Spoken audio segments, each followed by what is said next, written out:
because the guy told me to do 5. And I was like, cool, let's do 5.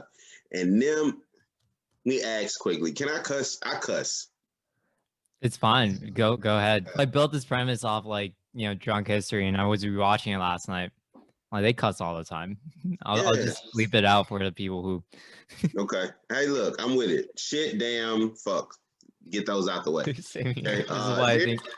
But there's a show on. So I'm drinking before I say this. So I have like every type of glass you can think of. I got the Collins. I have tumblers. I got cognac glasses, probably about 4 different types of wine glasses. But I typically drink all of my alcohol out of a mug, specifically this one. So I'm drinking a mimosa because it's Sunday Fun Day. Boom! There you go. So I'm making a gin mule. Oh, nice. Nice. I bought this for the first time. Ryan, aviation gin. I don't know how well it tastes, but it's my first time opening it. So I'm not a gin guy. I can't do gin. Really? I had a very bad experience with it in undergrad. Yeah. What's your go-to? My go-to, like hands down, don't ever have to think about it, is Don Julio Blanco. Is that tequila? Tequila, yep. And then if not that, then Kettle One vodka. If not that, then Glenlivet or Macallan Scotch. Well, you know, gin is pretty much vodka, just with botanicals. Yeah, I don't like the botanical part. Oh, yeah, okay. I don't. And not that it traumatized from that experience, and then you're like, I don't want. Oh, exactly. I was drinking Tanqueray of all gins to drink, but I was an undergrad, so I drank that, and I was sick for like a week, and it was like to the point where even the smell of alcohol like would make me sick. For like a year and a half, I didn't drink. Undergrad and was not drinking. But then when I started again, no, it's funny when I started this too. Like my friends, YG, you don't even drink. Like when I go out, it's just like, all right, I'll just order 1 drink and that's it. Right. And my friends are like, well, you don't come on, like shot for shot. And it's like, no, it's fine. I don't trust people that don't drink. So the desire, I don't trust people that don't drink. I don't trust people that don't like roller coasters. Why roller coasters? Because it's a control thing. When you're on a roller coaster, you have no control. You're at the mercy of the ride. And people who don't like roller coasters, outside of like a motion sickness type of thing, like every time I ask them, so is it a control thing? They're like, yep, it's a control thing. It's like, I know. And I don't trust why don't you trust people who, because to your point, and this is something I learned recently, was there's different ways of building relationships, right? You know, some people build relationships through work, which for the most part, that's how I felt like I built most of my relationships. Like most of the friends I kept up with is like people that I think I could start a business with. Right. But to your point, for the longest time, it was like the reason why I don't want to drink that much is because I'm scared of losing control. But for you, it's like, hey, I don't trust people who like aren't willing to like, why is that? Because I think they operate from a very contracted level of awareness, and they are living anxiously in the future. I do believe that the only thing that exists is right now. The past is a figment of our imagination that shows up in memory, as a form of memory. Memories. The future is a figment of our imagination, a creation of some sort that typically shows up via anxiousness, anxiety.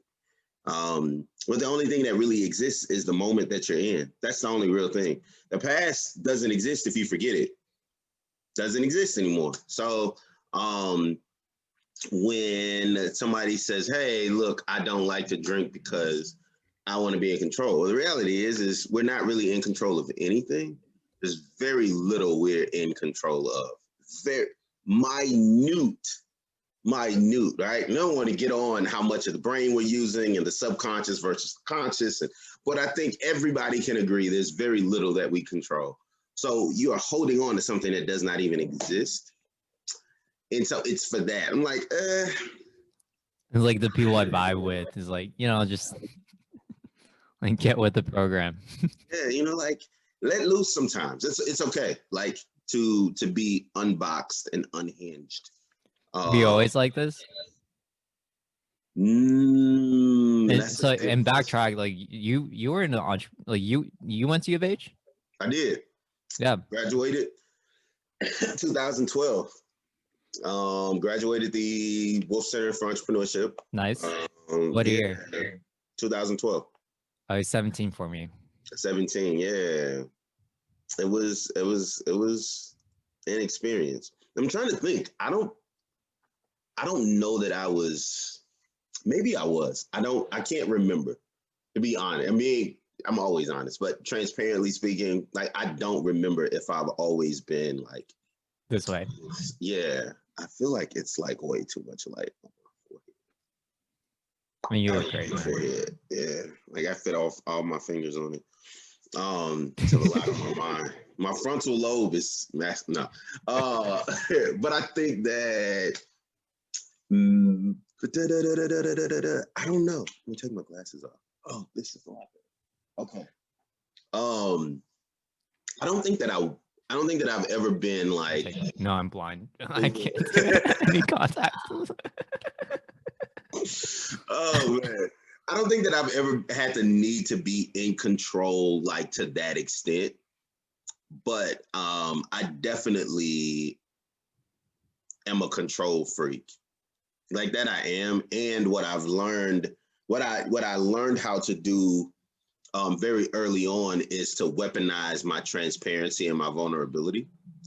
So I would use that as a way to gain control and an upper hand in a situation. And that made me feel safe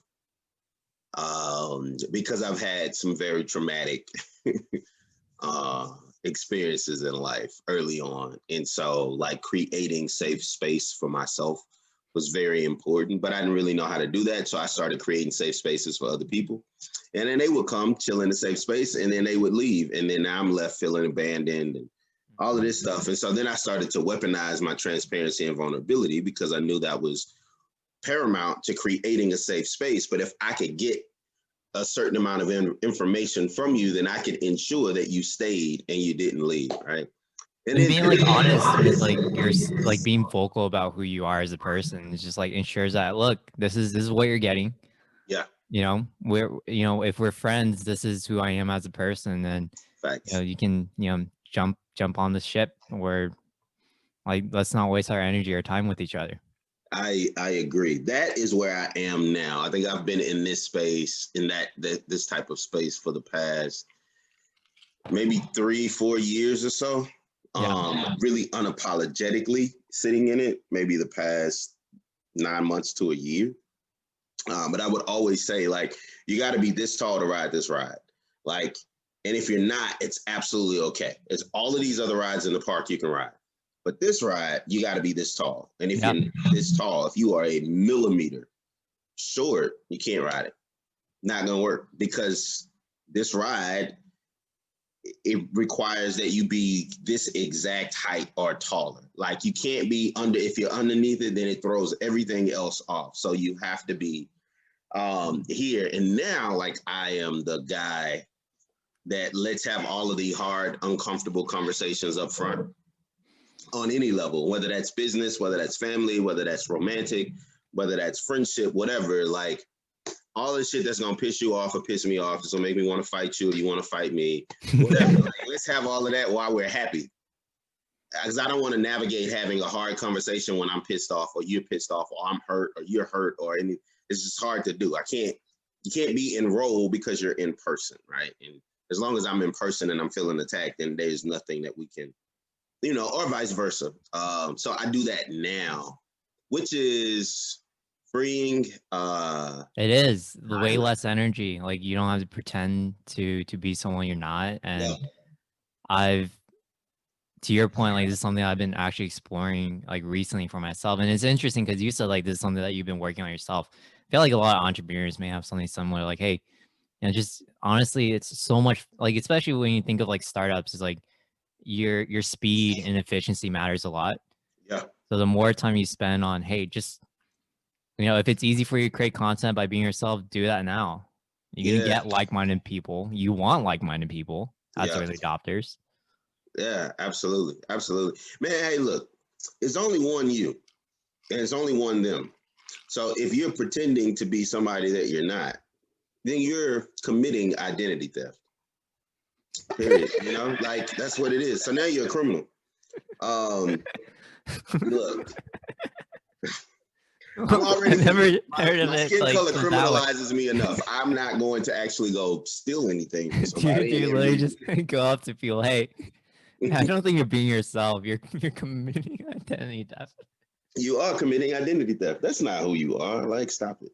Then you get all mad and you're projecting that onto me, but you're really not mad at me. You're really mad at yourself, but you can't have a conversation with yourself because you don't know who the hell you are because you've been being this other. It's just a mess. Yeah. I'm not interested in it. So I just kind of show up as me, man. Like, how was entrepreneurship? Like, did that?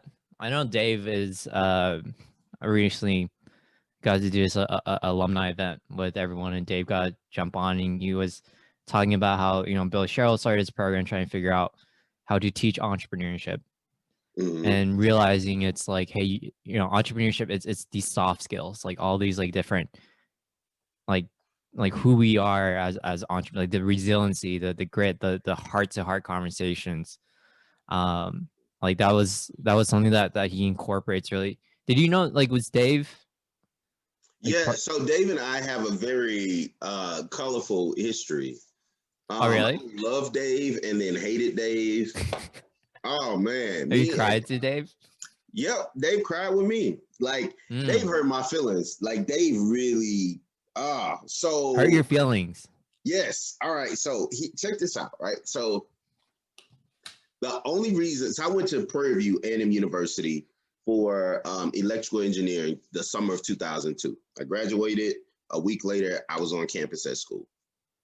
So I went there for 5 years, studied electrical engineering, and I did it all. I built flight simulators, I built satellites, I built rockets, I worked on liquefied natural gas. And you wanted to be an engineer. Built them, all of that. I wanted to be an engineer until I actually started doing all this engineering work. And then I was like, I don't like any of this. Pay was great, but I didn't like any of it, so I quit. Then 2 years later, decided to go back to school and went to U of H because U of H had the #1 entrepreneurship program in the country. I didn't even knew about that beforehand. Right. I didn't care about graduating. I just needed to be in the room with all of these people. What made you realize that was what you want to do? Entrepreneurship? Yeah. Like, because like no one usually, like, I just stumbled across it. I was like, you know what? I want to focus on, I realized early on that I didn't really care much about academics. Like I wanted the application, the real life experience, and went to U of H because Houston, the 4th largest city, the most diverse, the most amount of opportunities available. Right. That drew me back to U of H. Didn't it? That wasn't me. Okay. Mine was different. Keep going though. I'm listening. Yeah, no, and then like when I was like trying to be involved at the University of Houston, being an officer and attending a bunch of classes, stumbled across this entrepreneurship program. I was like, wow, this is interesting. And then the more I learned about it, I was like, I need to be in here. So it's like a happy coincidence. And then I realized my education and entrepreneurship program like transcends anything I could have ever expected or hoped for. I was like blessed. I was like, damn, like a good thing I didn't go to a different school. Yeah.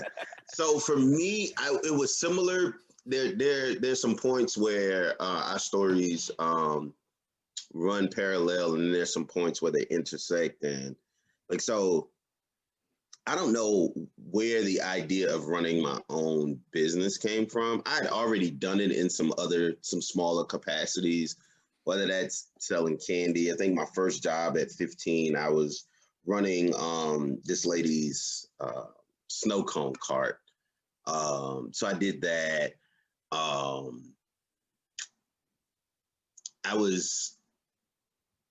My dad was a hustler. I don't recall him ever working a job that paid him a check. My grandmother was a beautician. She turned part of her garage into a fully functioning salon. My uncles, they had either their own practices, their own restaurants. So I saw it, but I didn't recognize that as entrepreneurship, as business ownership. You just were surrounded by all these like really driven. Right. And so I think maybe that helped to craft the narrative and create that narrative or that trajectory for me. What I do know is that I could build the shit out of something. I could execute well. I was a visionary, creative as hell. Like, you give me something and I guarantee you I can make it scalable. I can figure out the component of it that is scalable. So I knew all of those things. And so I wanted to give it a shot. So went to U of H, Corinne, Robert De Los Santos, Carlos, all of them were like, those are my classmates. Oh, so, wow. Carlos and Robert were a year ahead of me. So I think they got out like 2011 or 2010, one of the two, somewhere around there. But they introduced me to CEO. I became an officer in CEO. I came and did an elevator pitch for CEO. I won on the university level. I won on the regional level. And then like they flew me out to the big national conference in Chicago and I sucked.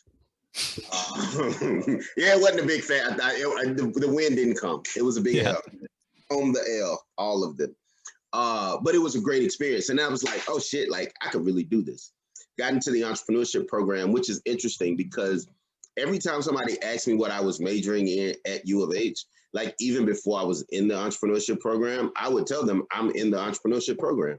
Like, it in my head, I could never not be in it. And shout out to Frank Kelly, who was the assistant dean of students for Bauer at the time, because if it were not for him, I would not have gotten into Bauer just based on the way my classes fell.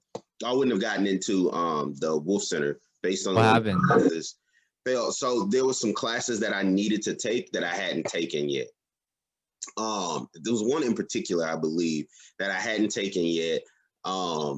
And all of my classes from PV didn't transfer over directly into U of H because I'm going a completely different route, right? I was a transfer student too, so. Yeah, so, you know, going from a BS to a BA, like that's completely, oh, wow. Yeah. You know, so I needed some requirement. I don't remember exactly what it is. I needed some requirement and I did not have it. And I talked to Frank. Frank talked to the dean, who then in turn talked to Ken and all of this shit. And they was like, just let him in. And I was like, cool, thanks. So I still did the interview, you know, and all of that shit. But we had I remember it was one of the second weeks of class or something like that. And me and Ken had this knockdown, drag out fight in front of the class. So, was this when you were in or before you got in? When I was in.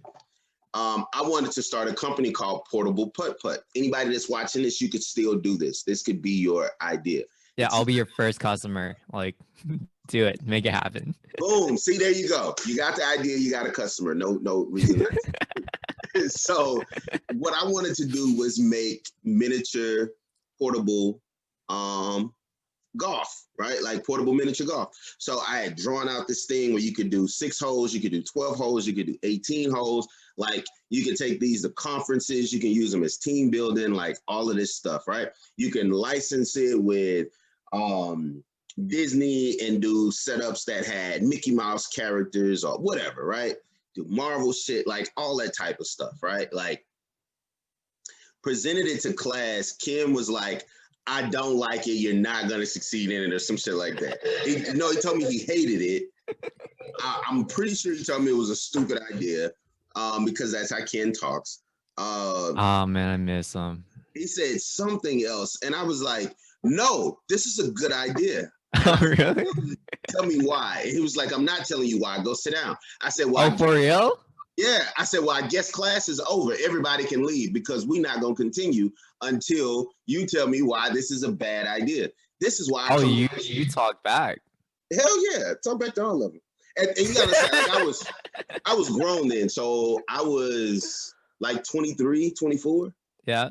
You know, like I wasn't an 18, 19-year-old sitting in this class. Like, in addition to the fact, bro, there are satellites and rockets in space right now that I literally put up there. Like, my business card said rocket scientist when I was born, right? Like, fuck out of here. Like, Hey, I think it's a great idea. I've tons of Exactly. experience like planning shit out, and you're telling me this is stupid. I need to know why. Exactly. And it was like, I'm not telling. I was like, yes, you are. I was like, oh, we're not going to have class. Like, you're either telling me. There's like 20, 30, 40 other people there. Just like, what the hell's going on? Yep. Yep.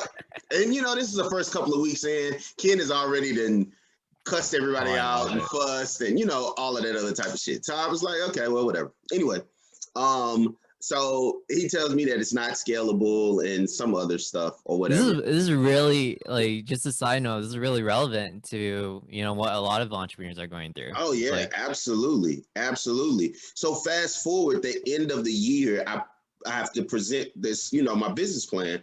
And my business plan is for portable putt-putt golf. And so I presented, he still tells me it's terrible. And I changed my mind. Lesson number one, bet on your damn self.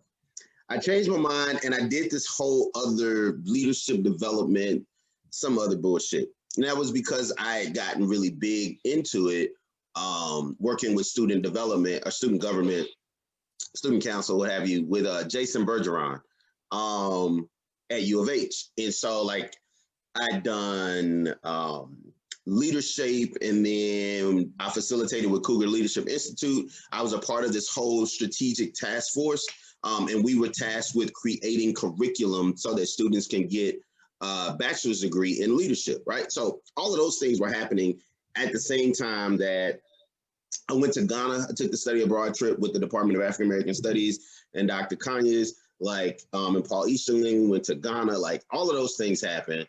And so I changed my idea. A few years later, portable miniature golf, right? I told Bill Babora, yep, maybe 6 months before it happened, I was at Wolf Fest. And I was trying to think, was it called Burger Fest when we did it? I think it oh man, you're old, dude. Yeah, I think it may have still been Burger Fest. Oh, really? Or you might be on the cusp of when they transition. Yeah. Now, I will say we are still the most epic because we didn't cook a single fucking thing. You know, we did. This was when the university was getting ready to get all of this renovation. We went and contracted out like 4 food trucks. So we were the first team to ever bring food trucks on campus. You guys might have switched it up then. So we did that, and then another team, they lost their vendor contract, and so we acquired their business, and they were like, so we was chilling, like. Oh really, dude? That's awesome. We didn't do nothing. Man, you have to share your story with all man acquiring like another team. For anyone who's watching this, WolfFest is one of the ways in which the Wolf Center of Entrepreneurship raises funds. And they do this by having all these students pretty much slave away for 3 days to run their own restaurant through working with local, businesses, food restaurants, and figure out who can generate the most amount of money from an operational point of view, from a sales point of view, and just like work ethic alone and being creative. So love it. It was legit, man. It was a great time. We won, of course, which is cool. But yeah, so portable putt-putt golf is the thing now. And if anybody wants to do it, I think you absolutely should, because there's money to be made there. And then me and Dave invited me to his house one day. I hung out at his house, like met his dog and his wife, and we went and worked out together and all of this stuff. And so for me, I didn't really fuck with white people. And Dave was one of those few people that I really did. Like, and I loved Dave. I still love Dave, even though I don't agree with him all the time. Most What about times, Ken? Ken, let me tell you, I love Ken. Ken can hang out with me any day of the week because he's like a peacock. He's gonna flash his feathers, and all of that stuff. And I take it, for what it is. I do think he's smart as shit. He's been able to navigate all of this. So regardless of whether I think he's full of shit at times, he is still smart as hell. Because he's learned how to navigate all of this stuff. And I mean, he has a ton of value. So I won't take any of that away from him. I'd hang out with Ken, but I'd tell my secrets, I'd tell them to Dave, maybe. Yeah. But Dave was doing like this highlight of all of the stuff the students had done. I had run a summer training program for kids and did some other stuff, which was really, really dope. Dave got mad because I stood him up for something and did not acknowledge me across the board anywhere with nothing that I was doing. And so I didn't talk to Dave for a whole semester. Oh, damn. And then we sat in his office. I was crying, he was crying. And I was like, Dave, that shit hurt. Like, because of my class, like many of the people that were in my class that were doing stuff, they were doing stuff because their families were already in business. They had already established businesses. There was only a few of us that actually started working like our own businesses while we were still in the program. And I was like, the stuff you highlighted stuff that a person was doing at a regular job and not the entrepreneurial stuff that not the spirit that we're trying to advocate for. That was personal. Like, and you being our mentor advisor, like all of this stuff. And I've shared so much. Dave knew everything about me. And so for him to, I was like, bro, like, I can't fuck with you. I don't like you. It's a chop. Cut his mic off. So that was that. Since then, we've made amends, but I don't do a lot with the entrepreneurship program. I think it does not. It's a bunch of great things. I would never take away that experience. I'm grateful for the relationships I've built, all of those things. It just doesn't serve me. What do you do now? Many other things. So I own a few businesses. One of them is called My Degree is Black. It is a social movement company built around retail and storytelling. So what we do is we travel the country before COVID and film and capture the stories of HBCU graduates. HBCUs are historically Black colleges and universities.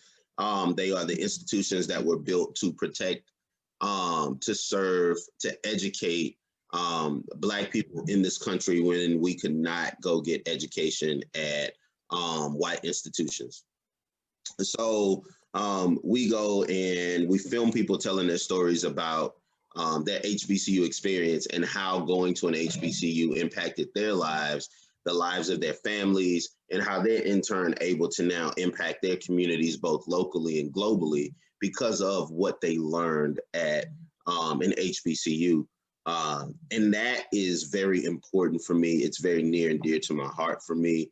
The only place that Black people in this country can find every version of themselves, every part of the Black experience in a safe capacity is at an HBCU. All the Blacks show up.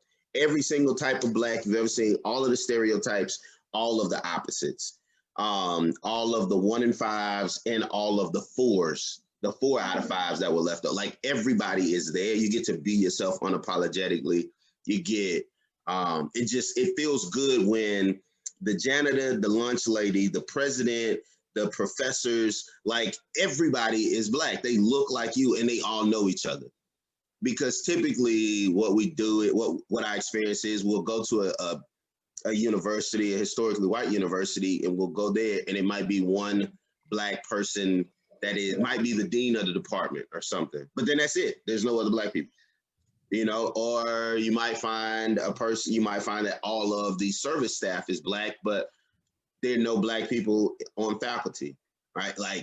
And so to be at an HBCU where you see all of the people doing all of those things and they all look like you, it's powerful. So it's inspiring.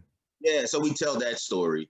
And we use that to drive attendance to HBCUs, to drive awareness around HBCUs, to drive funding to HBCUs. It's really cool. It's called My Degree is Black. So I have that company. And then I have another company called Recess, which is adult games. So our tagline is making adulting fun. And the concept is, if you were able to be a kid again, right? Play in the sandbox, tetherball, foursquare, whatever, but with alcohol and being grown and can cuss, and you have the money to do it up a little bit more than you would then, like, what would that look like, right? And so that's what it is, because everybody at some point in their lives has all said, fuck them kids. They've all said it. Like, teachers, as soon as the day is over, soon as a holiday come, parents, your kids getting on your nerves, and that's okay. Like, we all, and kids might not be that thing. It might be fuck that job. It might be fuck whatever that is. And you need a place where you can just kind of hang out and just have a good time. Yeah. So that's what Recess is. We're gonna do a actual physical location, but then COVID happened, and because a lot of the concept of it requires people being social with each other and not socially distant. I love it. But in the meantime, what we've created is a game box called Every Second Counts. And so it's all of those minute to win it, like flip cup, pencil, ping pong games, like all of this, a little over 50 games with everything that you need to play those games in one box. And then you go online and you can see all of the videos, the instructions, and all of that stuff. Has anyone told you the idea was stupid? Actually, no. I'm waiting on somebody to tell me. Thus far, everybody's told me the idea is good. However, the purchasing of it, right? People tell you they like your idea with the dollars. Not with the words. I care at this stage in life, I care less about what you verbally say and more about where you financially put your money. So if you tell me it's a good idea, it's great, you love it, then you should be a customer. Why not? If you're not a customer, I mean, I'm okay with that. Take it for a grain of salt.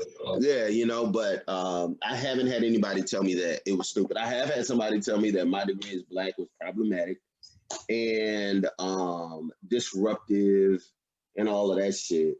Who told you that? Let's call him out. So I listened to Sibling Rivalry. I love RuPaul's Drag Race. I'm, like, really addicted to it. Like, the creativity there is fucking amazing. And there are two drag queens, Bob the Drag Queen and Monet Exchange, two Black drag queens that were both winners on the show. They have a podcast called Sibling Rivalry. So I watch it. I listen to it all the time, right? And so every time Monet says something about an experience, Bob the Drag Queen says exactly that. Call them out. Say their names. Oh, really? Oh, no. I love it. Well, hey, wait. First, cheers. You hadn't taken a drink yet, and someone asked me on a comment. I made his live, by the way. Oh, what's up, people? I don't know who I'm looking at, but if y'all watching, who knows? Hey, what's up? If there's some old people on here, sorry I'm cussing, but hey, you cuss when you're my age. It's not That's the idea. I mean, Exactly. I'm drinking, because someone asked, what am I drinking? I'm drinking a cranberry ginger beer mixed with lime. So it's a Moscow gin with aviation gin. Sponsor me, someone. Right. That's Aviation, y'all hear the man. Cut the checks, send the bottles. Yeah. Okay. But no, I'm just drinking some cheap ass champagne martini, I think is what it's called, or something. Yeah.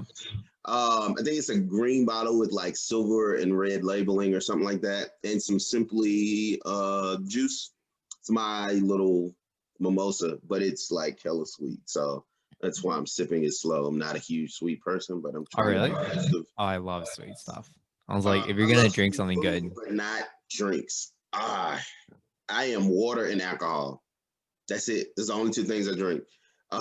Nothing in between. But yeah, so I'm a serial entrepreneur of sorts. So I do those two things. I had a radio show called The Beauty and the Beard Show. We did that. But currently what's living right now is My Degree is Black, Recess. My Degree is Black. Y'all can check us out. MyDegreeIsBlack.com.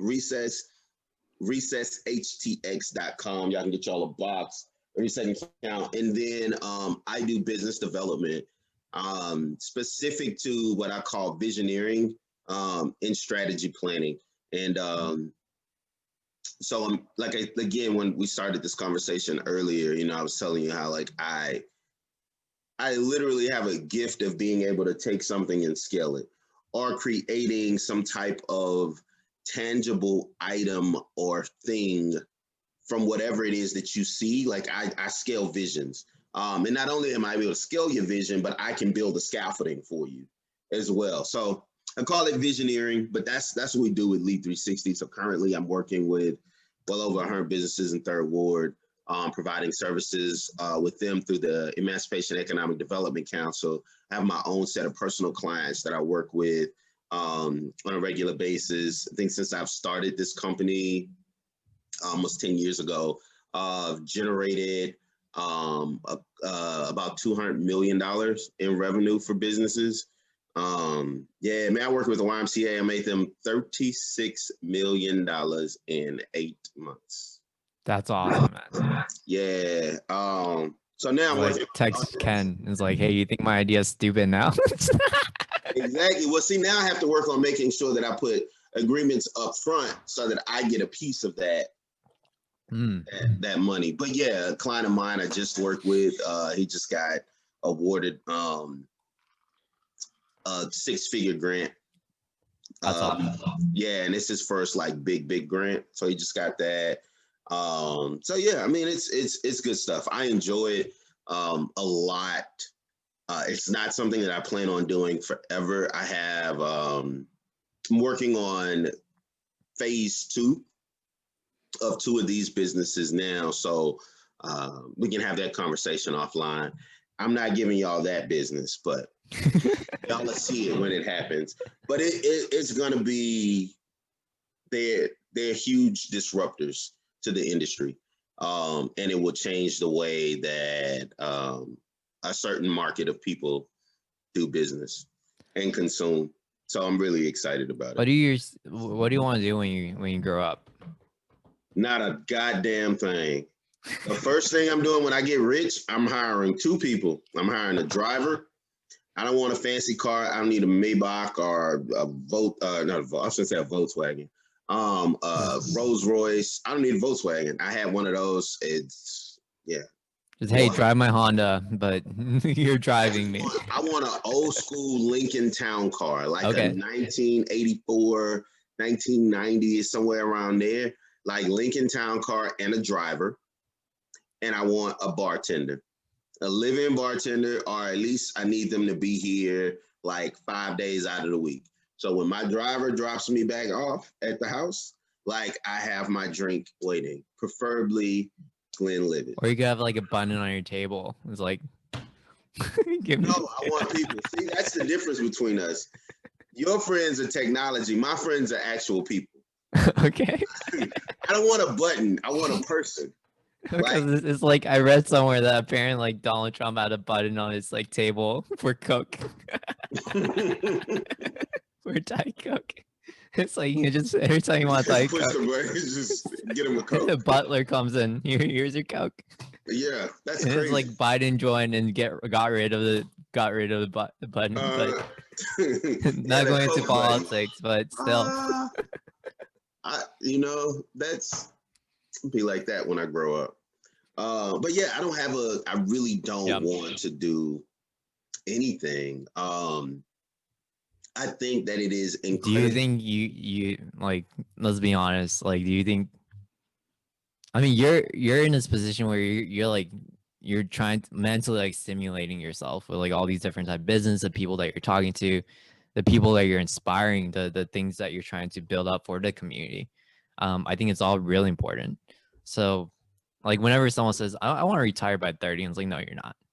I don't think you're I even asked Ken. It's like, I texted him. I was like, how's what are you doing? And it's like, are you retired yet? It's like, no, I'm Ken's like leading Vistage as one of the, like they do these like big mastermind groups for executives. So he's still learning.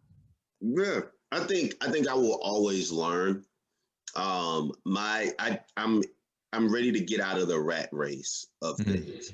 I think one thing every child has leverage against for their parents is that they brought us into a world where we have bills to pay. I think we should hold that over their heads for the rest of their lives. Because like to a degree, you're stuck in the rat race.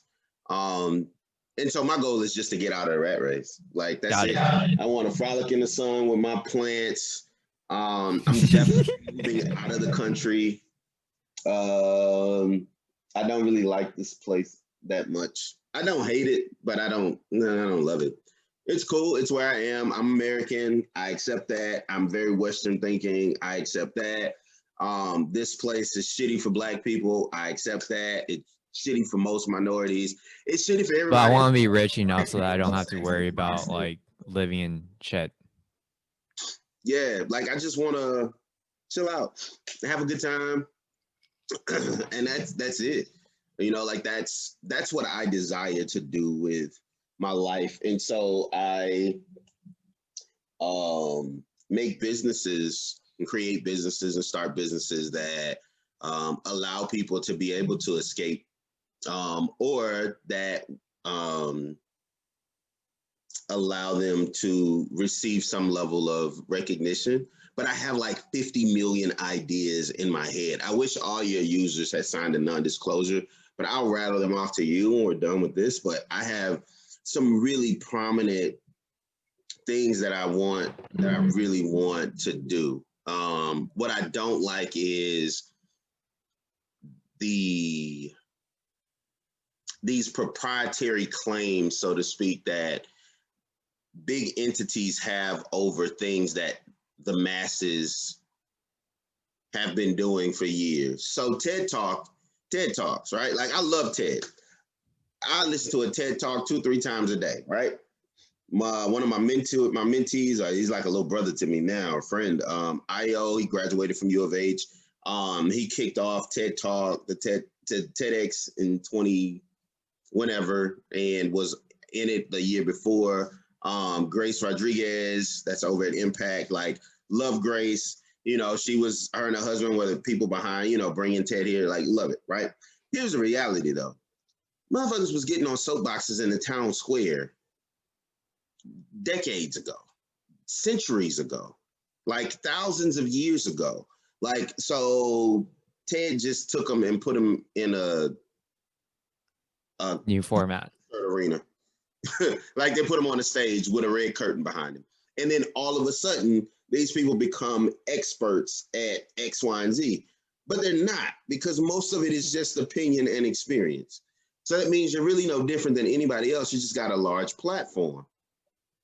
Why can't everybody have that platform? Why couldn't we just show up in the middle of a neighborhood, drop a box, and let people stand on that box and talk and speak and say what matters to them?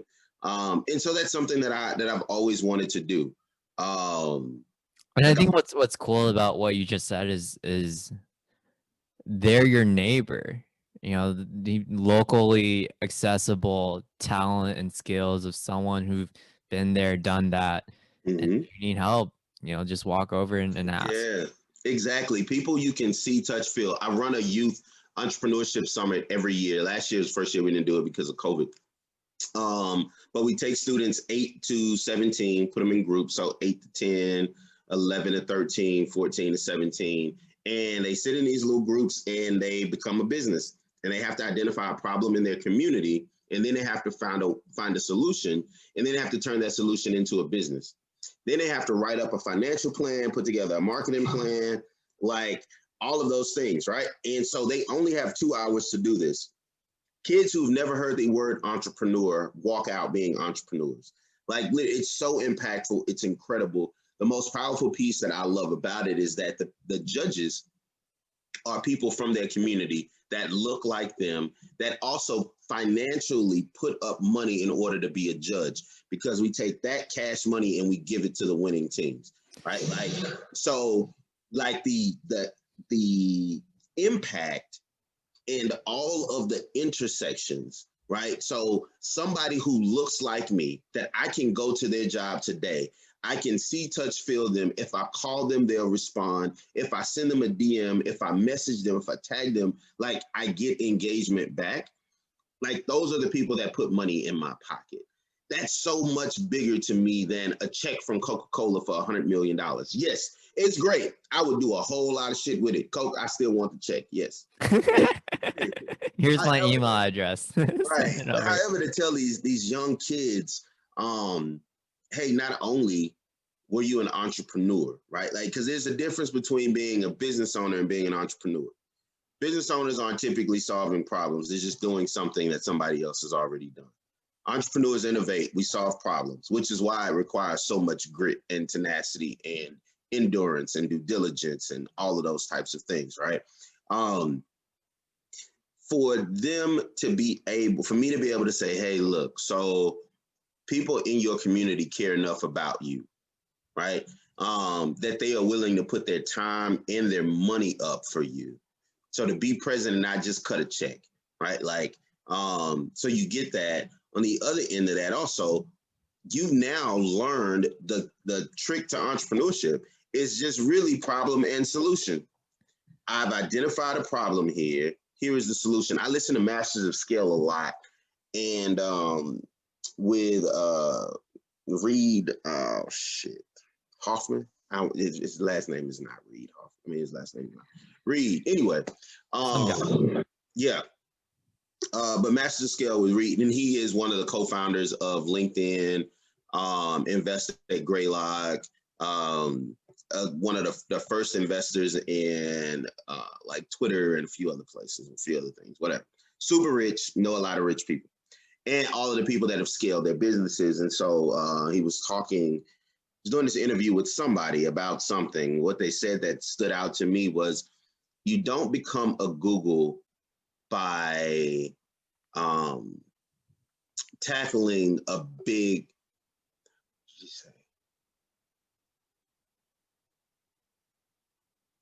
by tackling like the big needs.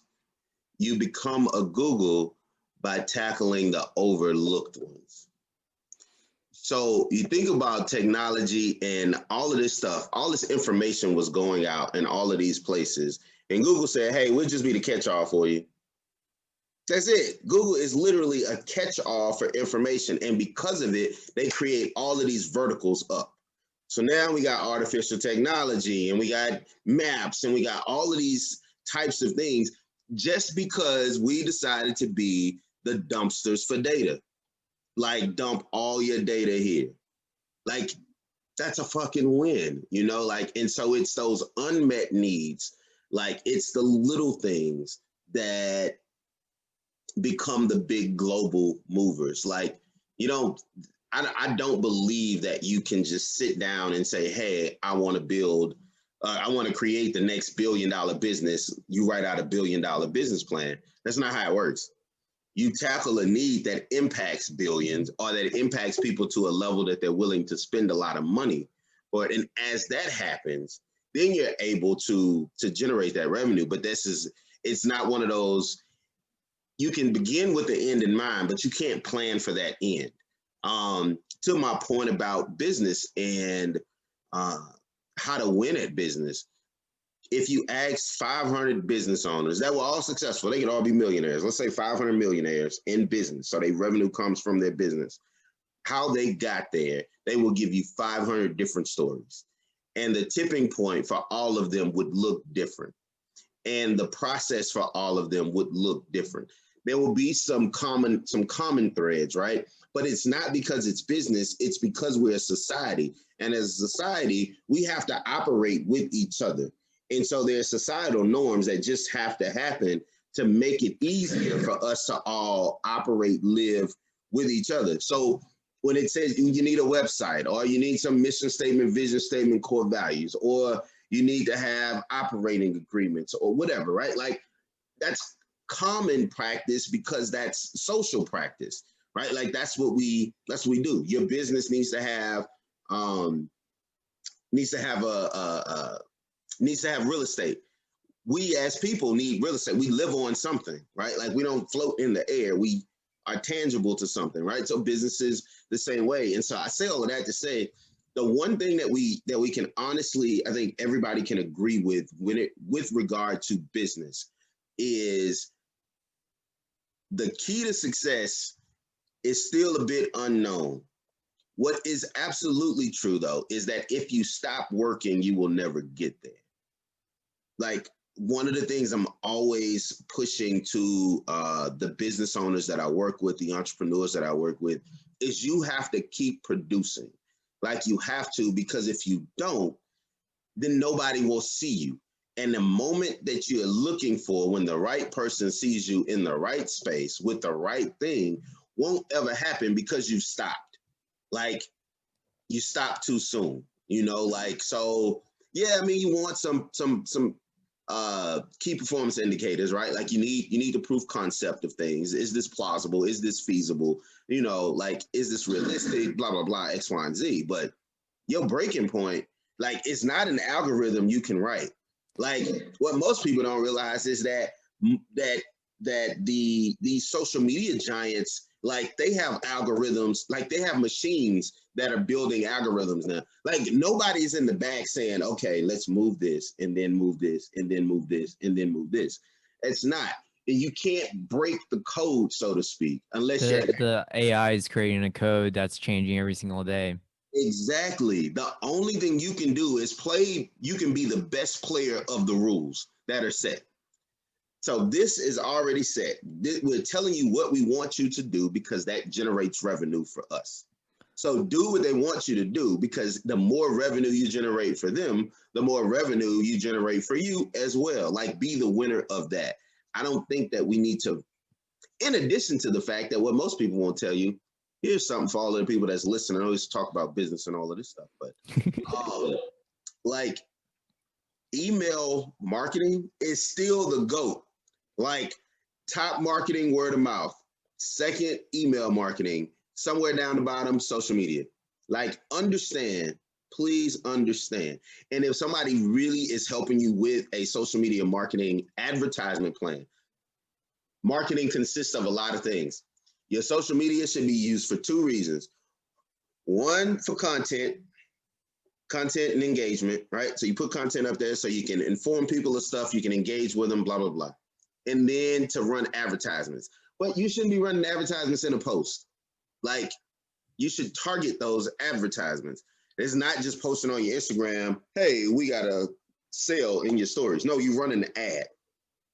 And when you do run that ad, like a good social media advertising company will tell you that you need to still develop funnels. So you're at the top of the funnel, the middle of the funnel, the bottom of the funnel. Each one of those just sending out a set of ads and optimizing to make sure that it works, right? Like, and toward the middle of that funnel is when I start to ask for real estate. Hey, look, you want this coupon code? Give me your email address. Give me your phone number. Hey, you want this guide to X, Y, and Z? Give me. Why? Because if you give me your email, I have a direct way to connect with you. If you give me your phone number, I have a direct way to connect with you. You'll close down your social media account. You're not going to change your email. Most people don't, right? You're not going to change your phone number. Most people don't, right? Like, and so that is to say that a part of your social media plan should always include real estate capture from your customer.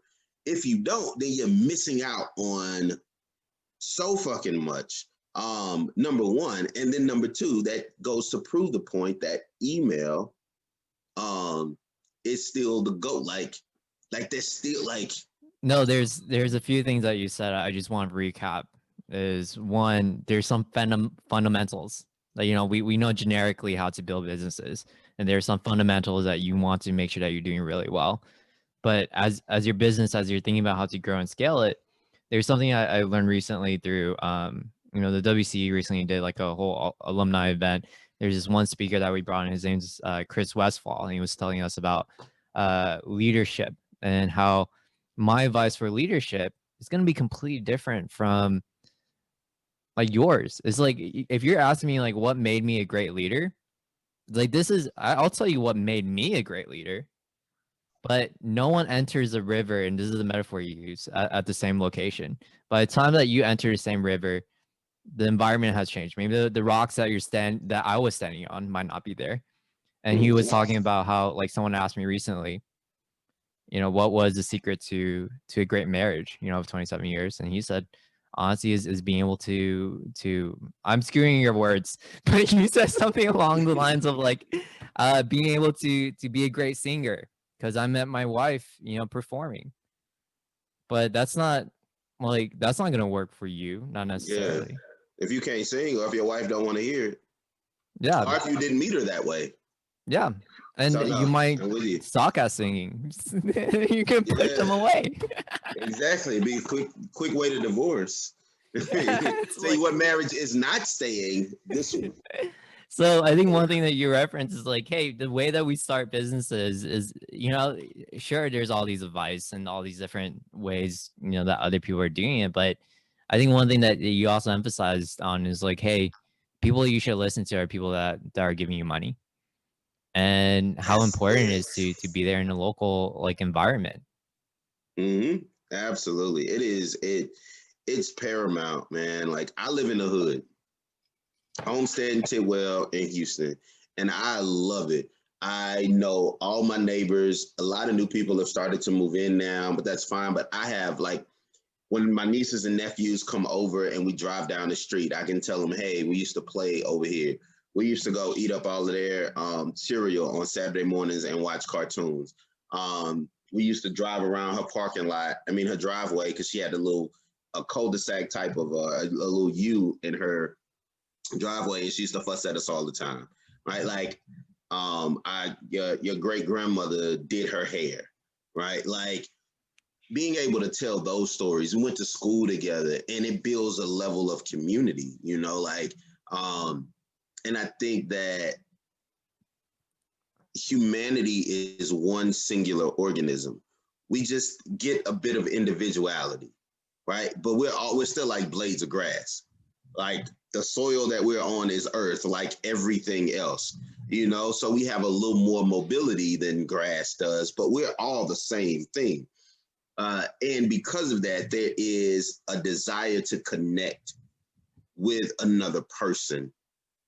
And businesses don't do business with business. People in a business do business with people in another business, right? Like, that's what it is. Like, there's no entity that is in business with another entity. Like, there's still people there. And so, And also, to your point too, like the biggest problems comes from people. Absolutely. Absolutely. So if you stand back from it, if you are away from it, how do you fix said problems? How do you get in front of it? How do you navigate them? How do you prevent them? Like, any of those things, if you are detached from it. And I think that the way that you learn how to do a lot of that stuff is in your smaller communities. Those are communities that you trust. Those are communities that you feel safe in. It's why older generations have grit. They can navigate a conversation. They're not scared about it. They can talk to you in between 4 and 6, as opposed to either 0 or 10. And why many of us can't, because we're removed from it. And our relationship is based on a lot of technological pieces and components. And because of that, we haven't developed the social skills. We're underdeveloped now in the social skills that we need. And you need those skills, especially in a startup community. Like, when you start a business, especially if you're trying to scale it, the first people that jump in on the business, they're wearing every single hat, all of them. Eventually, you get to the point where they don't have to wear those hats anymore. Now, if those people are going to stay, to take away some of those things that they were used to doing, that's conflict. They're going to feel away, or you're going to feel away. They might feel super excited about it, or they might feel like, hey, this was my baby. I was doing this piece, and now we're giving it to somebody else. But it requires conversation and how to navigate conflict. And if we continue to sit so far removed from humanity or from person, like, we won't be able to do those things. Like, everything that can go wrong will go wrong, period. Like, it's just going to happen in one way or the other. It's going to happen. It's why we create plans, so that when things go wrong, we have somewhere to go back to. And that's why we have language, so we can communicate those things. And if we are not communicating, if we're not leveraging the value and the skills of our neighbors, of the people around us, I mean, that's what happens on the micro level. On the macro level, you're in a business that's big as shit, but you're doing all of the work, or it's crumbling from the inside, you know, out, because the same skills you did not master on that community level, they're just heightened on here, right? Anything that happens on the micro level has to happen on the macro level. Anything that happens on the macro level has to happen on the micro level. Anyway, I'm off my soapbox. No worries, man. Dude, I could talk to you about this forever. Give me just a second. Good interview person? Like, huh? I don't know. So was that a good interview? Did I do good? You did great, man. You're yourself. Okay. You talked about business, and we were drinking. I think you should catch up. I think I've been drinking a lot. Speaking of which, I need to take a break because I need to. I've been drinking a lot. You feeling good over there? Okay, give me a sec. All right. Crap. Okay. I think I almost froze my computer. Give me a sec. I need to use the restroom. Okay.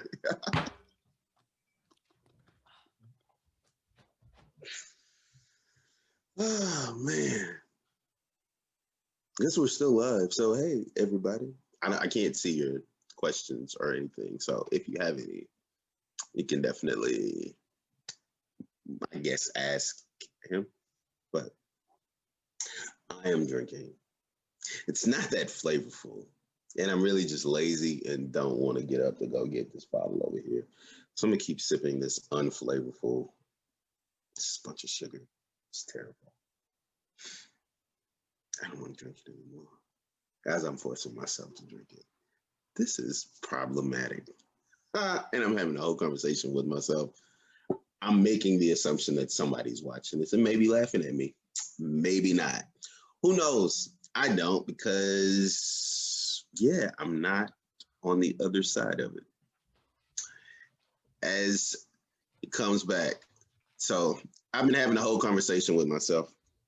No, it's great. I've been learning a lot, and one, I wanted to catch up with you because I reached out to you, or I don't know how we first got in touch, but yeah, you were doing something with Dale. For whatever company I work for. Yeah. Oh yeah. Shit. My bad. You can go cut that out. My fault. Look. You cut that So out. for whatever company. Yeah. So whatever you were doing, and then we talked and we did the thing, and then we did a thing, and then we never really met. And it was like, you know, I always feel like I need to record my conversations because I learned a lot, and I feel like a lot of people learned a lot. And another thing is, like, you know, the reason why I started this like thing, I don't even care if no one's watching this, but you know, for me, I think there's like glorification with entrepreneurship, but it's hard, man. Like, it is, you know, telling your family about something that you just feel so passionate about, and then them telling you it's a dumb idea. Yep. Oh man, the creator of Muse, she said she when she got her first yes, after pitching, she went back and counted all the no's. It was like 160 some odd no's she got before she got the first yes. Bevel, the guy with the safety razor, black dude with the safety razor, he got damn near 100 no's before he got a yes. Nobody could understand it or get it or any of those types of things. He came out with the safety razor, went crazy. Now Gillette, Bic, all of these are coming out with safety razors now, which is interesting because safety razors are a single blade razor, is what people call them straight. Excuse me, they cut like straight razors. And for Black people, they're great because our hair is curly. So, and anybody that's fairly ethnic, hair curls. And so you get razor bumps because the hair will curl before it breaks the skin. And when you use like those three-pronged, three-blade razors, it does so much damage to your skin. So when the hair comes, it's but nonetheless, so no, I totally get it. I need to shave like every hour. Yeah, you know, so like all these people here knows, and I think that Sheena Sharian and I were having this conversation about the difference between being a small business owner and being an entrepreneur. And when you're a small business owner, you are literally replicating something somebody else did. So if there is a surefire way for you to be successful in this business, then you're probably doing small business stuff, which is fine. Nothing wrong with No, that. I saw to your point, I saw this graphic one time because one of the things I do for what I do is to explain the difference between small business and entrepreneurship. And I found this graphic where it's like small business owner takes this banana, buys it for $1 and sells it for $1.50. The entrepreneur takes his banana, makes banana milk or something. I don't know. I don't like bananas. Sells it for $5. But Exactly. No, that's it's the innovation of a thing. And you can't predict that stuff. Like there's a lot of information that you can get, and you absolutely should research the business, research the industry, understand the trends, like all of those things. But you can do all of that and your shit will still fail. In a small business, if I was going to go open up a McDonald's, man, like 9 times out of 10, that McDonald's is going to be good. If I were to open up a retail store selling X, Y, and Z items, more times than not, it'll be good, right? Like I'm not worried about those. I have all of the indicators and all of those things, around it. But entrepreneurship is different. Entrepreneurship says, I'm going to open up a store where people can create the items that they want to buy. Entrepreneurship says, I'm going to take this store and put it online and recreate the entire retail experience. And it's so, I think personally for me, I think like you, it's so addicting to like just go into this unknown. But at the same time, is like when you get rejected for like 100 times and your family doesn't support you or like doesn't understand, it's like, yeah, it's hard. It's so hard. When your professor tells you it's a stupid idea. Yeah, in front of everybody. Fuck you, Ken. I love you though, man. I hit you up later. I text him periodically about right. It's like keep me updated. Write some essay. Keep me updated. I remember asking him for help about something. And I was like, "Hey, going through this something thing at work. What do you think?" It's like, "Why do you never work for anyone before?" No, thanks. And Dave was like, "Oh my god, if Ken and Dave watch this, they're gonna be mad at me, I think." But Dave was like, "Why, dude? That's not true. Ken worked for one of the most bureaucratic places, which is U of H." But, yeah, but that's probably why he's out now. Yeah, and I think that's me. Like, I've been fired from almost every job I've had. Which is crazy because I've also brought more value at the time, like that I was there in that span of time that I was there than anybody else on the team. So even though I brought all of this value, because I did not work within that framework, like it was like, appreciate it, but bye, like I made $36 million for the YMCA the day the check cleared, and the literally 3 days into the new fiscal year, they was like, peace, thank you. I was like, that's crazy. I didn't pay for my salary 90 times, 900 times. Like, y'all ain't paying me that much. Chill out. Like, and they did. And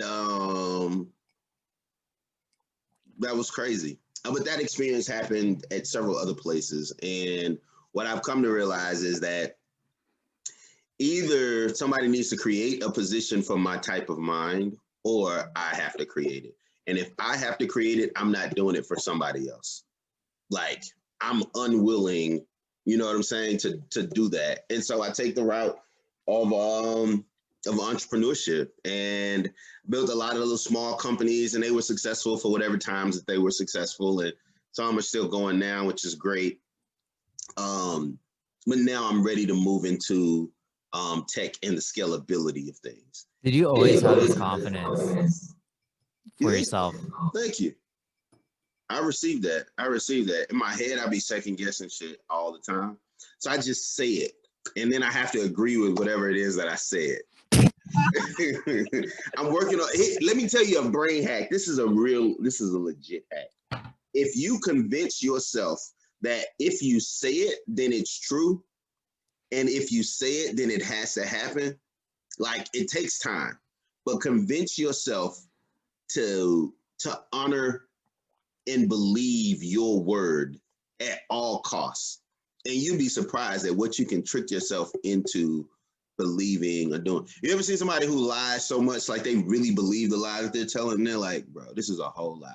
dude, that did not happen. It did not. You told this story 30 times, and 30 times I've told you, no, it did not happen. But they are convinced. At this point, it's no longer a lie. It's the truth for them. If you set yourself up so that you trust and believe and honor your word to that degree, like, it's so freeing. Because if I tell myself, hey, we working out today, like, I gotta work out, because I don't break my word to myself. Like, and so I don't tell myself we're gonna work out, because I don't want to break my word. So if I happen to, it'll be like, hey, and if I don't, hey, it's cool, but I think that's it. It's a reprogramming of sorts. No, I think I'm the same way a lot. And I think that's why I value these conversations too. Cause like, you're able to share some ideas like, wow, that's smart. And someone's also like telling you like, man, you're onto something. Yeah. Like, you sure? I was like, I think one of the biggest compliment I got at work is like, recently I've been told, why you're intimidating? Like when I first interviewed, it's like, really? Me? It's like, why? And it's like, because you have this confidence that you can do anything you set your mind to. Yeah. So yeah, but in a corporate setting, sure. Yeah. I think, like, another thing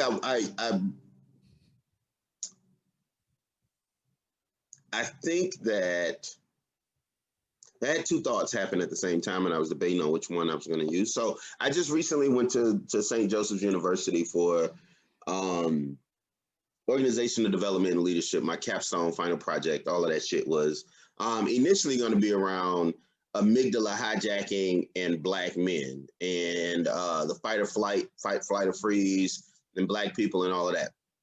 But I had this white professor, and she didn't get it. She lived in Key West with her little kids. They lived a great life. She was like, I don't really understand this. Please help me make sense. And I was like, well, my professor in the previous class, she's already approved it. She thought it was a great idea, blah, blah, blah, X, Y, and Z. But I needed this new professor to sign on in order for me to finish it. And so we just kept going back and forth. And I was like, okay, fuck it. At the end of the day, I just need to finish this so I can graduate. Like, it's not that crucial.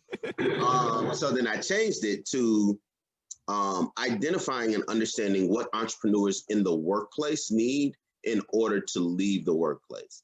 Specific to entrepreneurs, not small business owners, not people that want to go open up a cleaners. There's a ton of those already. You know how much money you need, you know where you need to put it. Like, but people who want to innovate and change shit, like, what do they need in order to leave the workplace? So interviewed all of these people. Everybody says the same thing. Well, like, if I got fired today, I could absolutely make it on my idea or my current business. So why don't you leave today? Well, because I need the money. So what that then tells me is it's not a money situation. It's a comfort situation, and it's a compulsive situation. So we are motivated by either a push or a pull. So something bigger than us called us into it, right? Like, I was pulled into this. There was just a side note. There was this one webinar I watched by this guy named Craig Groeschel, who talked about why people change. It's two reasons: desperation, inspiration, which I think is kind of similar. Yeah, it's the push and the pull.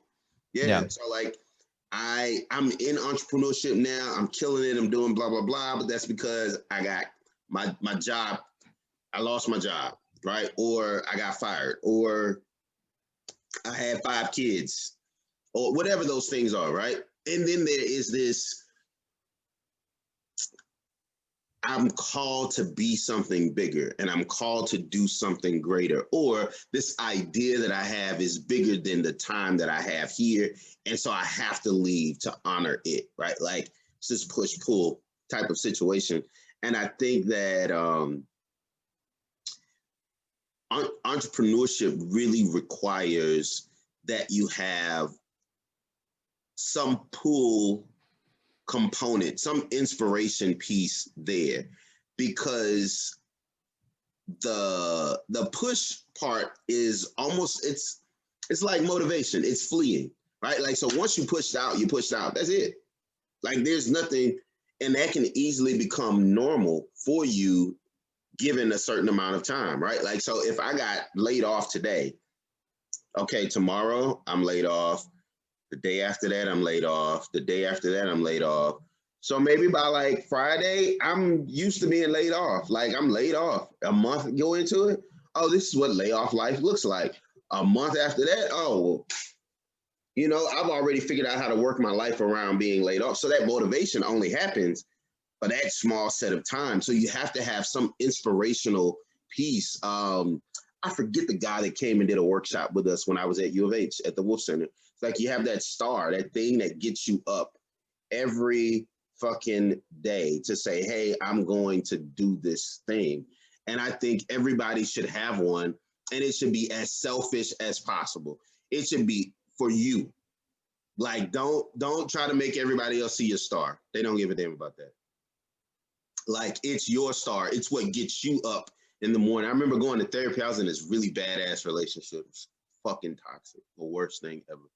And I went to my therapist, and I was like, well, I'm in a relationship for this reason, they're in a relationship for this reason. It was like,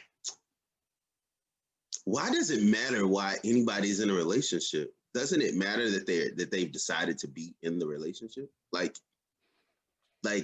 what they get out of the relationship is what they get out of the relationship. It's for them. What you get out of the relationship is what you get out of the relationship is for you. You can't require that somebody get what you get out of the relationship. And you can't require that they be in the relationship for the same reasons that you are in the relationship. Yeah. And so I say that to say that as you're building your business, that's the same thing. People will align with you for whatever reasons they align with you. Let that happen. That's magical. That's beautiful. And it keeps a lot of responsibility off of you. So now you're not responsible for motivating them every day to get up. They have their own why in doing that. But if you force them to attach themselves to your why, show them how it connects. Yeah. Like, so I just. No, one of the really cool things. I'm in love with people and how we navigate. Yeah, I could go on and like I could nerd out on neurobiology with you as well. But that's one of the things is trying to figure out like I'm in a unique position where I'm involved with the entrepreneurs and corporate. So it's fun because I get to see how people solve two ends of the spectrum. You have corporations that are trying to figure out how to innovate so they don't fall behind, and then startups trying to figure out how to execute, or standardized processes. So I had a friend who actually changed my perspective on things. His name's Anthony Gant. He's a Marine. He leads a city. He's a city leader for the Bunker Labs here in Austin. So shout out to him. Really appreciate you. Yeah, I watched part of that podcast. Oh, really? Yeah. I was so obsessed with his kids, man. He was like, Jesus. I made a conscious effort not to talk about kids all the time because I didn't talk about commercializing. I mean, you were talking about like, your community and how you're trying to get these students to come up with business ideas. Like, damn, you could be making money off of them. Yeah. Good. I love it. But beyond that, I think one of the things was, man, where was I going with this? You said you were talking about startups that need to execute, corporations that need to innovate, and one of the things I think I vaguely remember is about like having a strong enough desire that like beyond this, I think a lot of people are, myself included, I'm really scared of starting things by myself. But when I realized about sharing my goals, I think that's where I was going with this, is that I've been really obsessed with this quote recently. It's like, your goals introduce you to your friends. Facts. Big ad. Say it one more time, please. Your goals introduce you to your friends. And like what Elon Musk does really well is he promote the crap of what his mission is. And people are so aligned to it. It's like, what can I do to be a part of that? And I realized, one, I need to be more vocal about what I enjoy, what I'm passionate about. If you're not on board with what I'm trying to do, that's fine. We can still be friends. But the people I spend the most time with are the people that are also in a similar fashion, someone that I know we can work on aligning our goals together, or do work Absolutely. that aligns with both of our goals. Absolutely. And let me tell you something. Let me free you from this real quick. You're welcome. You don't have to pay me for this. All of the people that's in YG's life who isn't aligned with his goals, I will be friendly. He's not gonna call you and me hanging out with you all the time because he has shit to do and he has dreams to live and he has goals to achieve. And he can't do that hanging out with you. No, it's no hurt. It's cool. Y'all just not aligned right now. And that's fine. And it's absolutely okay. And y'all don't have to be friends no more. Like, you can be friendly, you know. I can like you and not be your friend. You know, like I can say, hey, even I don't care how long we were friends. We've been friends 15 years and I'm now called to do something else that I believe is my purpose. If you're not aligned with that and you can't help me fulfill that and you're not on that trajectory, like in that way, then we probably can't be friends anymore. Like our friendship is definitely going to change because if anytime that I spend away from that, I'm spending against that, so to speak. And so I can't show up for you the way that I used to show up for you because I have to show up for this thing. And you don't even like this thing, or you're not interested in this thing, and this is consuming all of my life. So for you to be a part of my life means you have to be a part of this thing in some capacity. Doesn't mean that you're working for it. Doesn't necessarily mean that you're a customer, but you got to be able to root me on and cheer me on in that space. And there's nothing wrong with that as a requirement. What I found, especially for myself, like when I fuck with you, I fuck with you. And when I don't, I don't. It's not a whole lot of gray area in that space for me. I think anybody who's ever seen any of my posts would know that. I'm very direct and I will gas the shit up out of you. Like, I think you're dope, super cool. I told you that in the message. Like, love what you're doing. Like awesome, right? Like, and that's that. And yes, I also require that in return from my friendships. So like, if you can't big me up or gas me up or encourage me or support me, you know, or whatever, like if I'm not on your mind, when you randomly see stuff and you don't think about me and be like, hey, you know what? I remember you said you like this, so let me send this over to you. Whatever, like if that doesn't register for you, then we can't be friends because that's how I show up in friendship. And that's what I also like. And so if I'm giving you all of this stuff and you're not giving me anything back, or you're giving me very little back, then the other friends that I do have, I'm now putting that responsibility onto them. They have to fill in the gaps that have been created by the voids that you left. And that's not going to work for me. And I'm not willing to change the way I show up as a friend because you aren't. I think so many times we fight ourselves against stuff that we would naturally do because the person or the people that we're doing it for don't reciprocate. So I'm just not going to be open. No, you can be open. Just find a person that is willing to accept your openness and can meet and match that. Yeah. And I think looking back and, you know, having this conversation with you, the reason why, and I'm just thinking like why it's so scary for a lot of us to be vocal and to be ourselves is because we feel like we're the only one that may feel this way, or we think that if we share this goal, not a lot of people understand. But what I started slowly realizing, one, I made more friends during COVID than prior. And two, though, is that what I realized is that as I started and how I met these friends was by sharing what I'm enjoying, what I'm passionate about. Right. Realizing by sharing this idea of what I see myself doing and what I enjoy doing and how I want to help people in my community, there's actually a whole nother tribe out there that I realize that are full of people that are doing similar things that want to fuck with you too. Yeah, exactly. YG just So I cussed. don't know. It's like, no, because you know how this came to be. Really, when I started this podcast, like I really don't care how if people want to watch this or not. I think, you know, for me personally, it's great because I have this like platform where it's like, hey, I want to talk with Jay. I hadn't talked with him. We're doing this thing. Are you down with it? But I was talking with this one founder, and we were kind of sharing how important it is to be ourselves and, you know, just have casual conversation about business. And And she was telling me how much she appreciated me because there's not a lot of people that you talk about business with.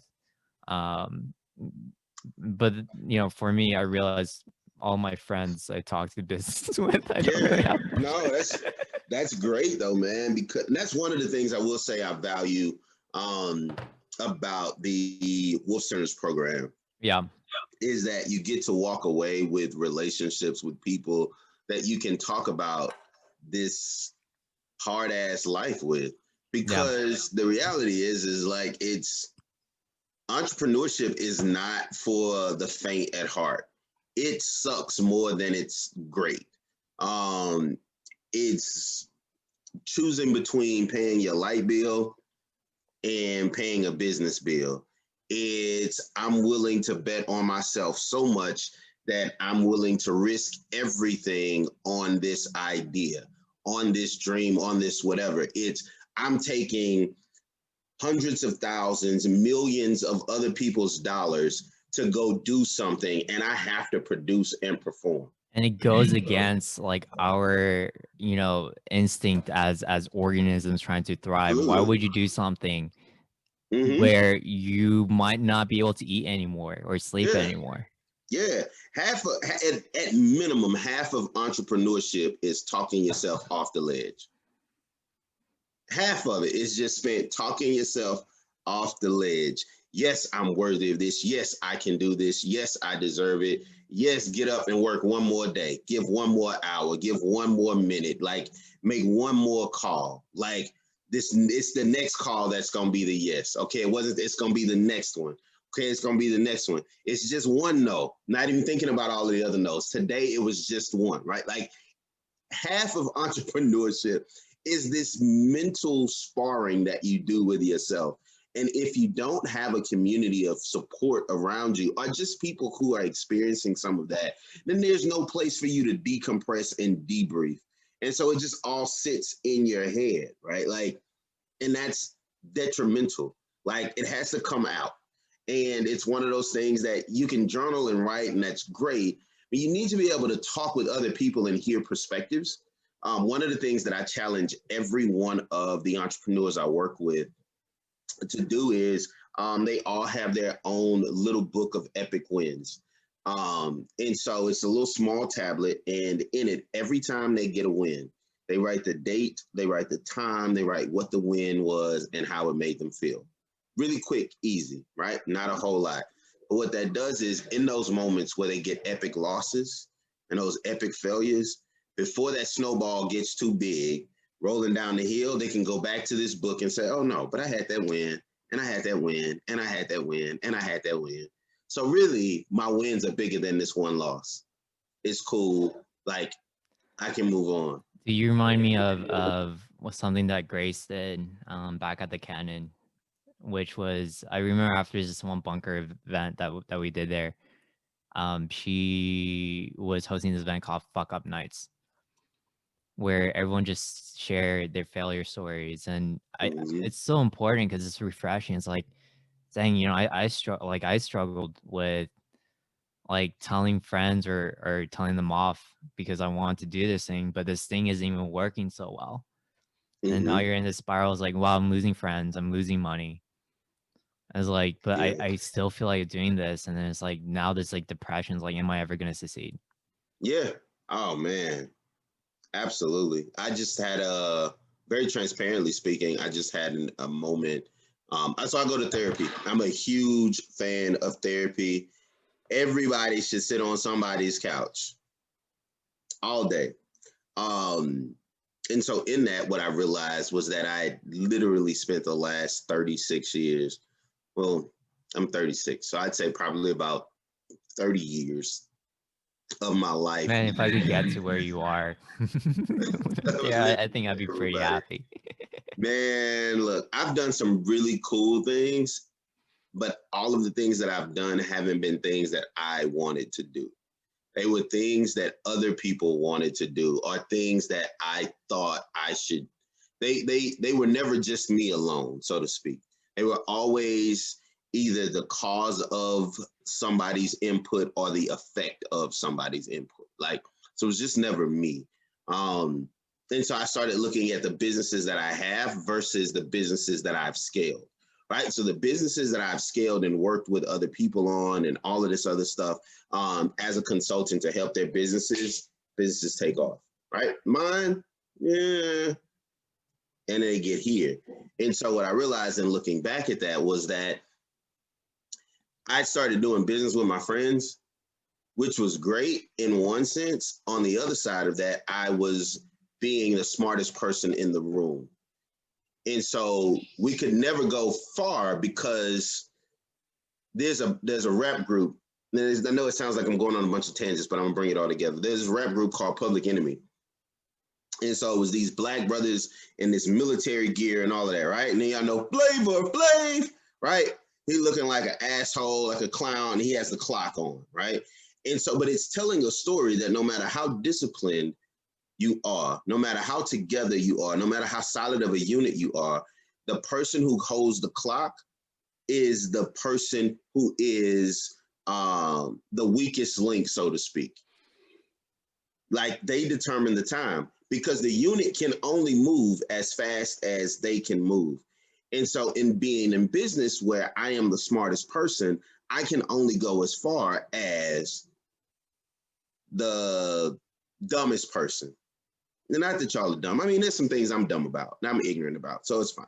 I use it in the way that it's meant to be used, the word dumb. They was dummies in certain ways, and I was dummies in others. But anyway, in this situation, I was a smart person. They wasn't. I get it, bro. Yeah, I didn't necessarily need them. And so now I'm taking their ideas and scaling and building this thing, and it then becomes my idea. But it's based on theirs. And now there's this conflict between working together because, yes, we've agreed to work on this thing, but they're not as attached to it anymore because part of it is not their dream, right? So it may be a derivative of their dream, but it's not their dream. And so they can back off a little bit, you know, or whatever, because they're not as attached to it. For me, though, I am. Like, I'm completely attached to it. And so now my personal relationships are suffering because I've turned those into professional relationships. And even in doing all of that stuff, I still haven't served myself. And so I said this year, actually it started toward the middle of last year, but now I'm unapologetically selfish. Like I'm making my best decision every single time. And I'm only doing the things that I want to do. And That's awesome. that was hard to get to. There's a lot of cries. I tell the story all the time. The first time I had therapy, I went back to therapy. I've been in therapy 3 times. This last time was the last time that I went back. And the first day I'm talking to my therapist, I'm crying, snot's coming all out my face. Like I can't breathe, like any of that stuff. And so she let me finish. And then she said, John, and I said, yes. And she said, the world doesn't need you. And then I'm pretty sure that I was close, like this close to having a panic attack because I built my entire existence around people needing me. And it makes you feel good. It does. Like that was the most freeing thing. But when she told me that the world didn't need me, that was the most freeing thing that ever happened to me. It hurt like shit, but she ripped off the Band-Aid and she let the fucking abscess that was John overextending for everybody else, like bleed out, like and drain out. And that was hard, but it felt so good because now I get to show up for me.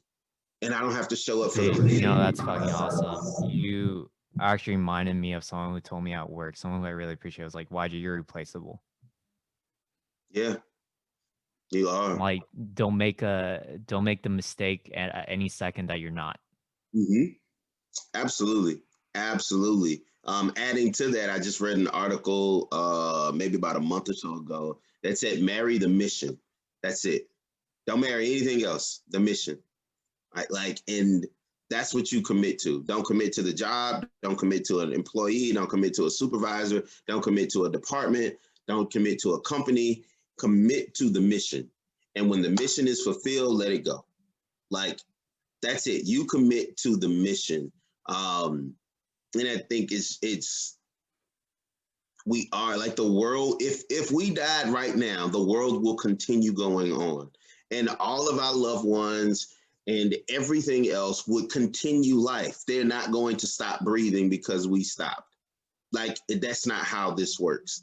And so that has given me so much freedom. When she told me that, it was the worst and the best thing that ever happened to me. And when I tell you, I'm Man, so BBJ, this is fucking awesome unapologetic. because like I think I feel like a lot of things that you learned recently, you know, I mean we're doing completely different things in different industries and out of the different, you know, whatever stakeholders or managers or the people that we're trying to work for and then realizing focusing more on ourselves. I think this year is going to Yes. be a great year. I think here's what I'm going to tell you. I think this year is not going to be any different than last year. What will be different though is how you decide to show up. Fuck that. The year don't get the accolade. You get the accolade. No, it is. It's gonna be a whole different year for me. You know, like the year's gonna still be the same damn thing. People gonna still be talking about it. All of Oh this other yeah. stuff. You know, I started January 2 deaths in the family. We ended December with 2 deaths. Started January with 2 more. Like, life is continuing to happen the way that it's happening. You can get you can get in line and in flow with the current, or you can go against it. I'm inclined to go with the current. Like, it's there for a reason and it's stronger than me. So I could spend my entire life fighting against it, or I can go with it and see where it takes me.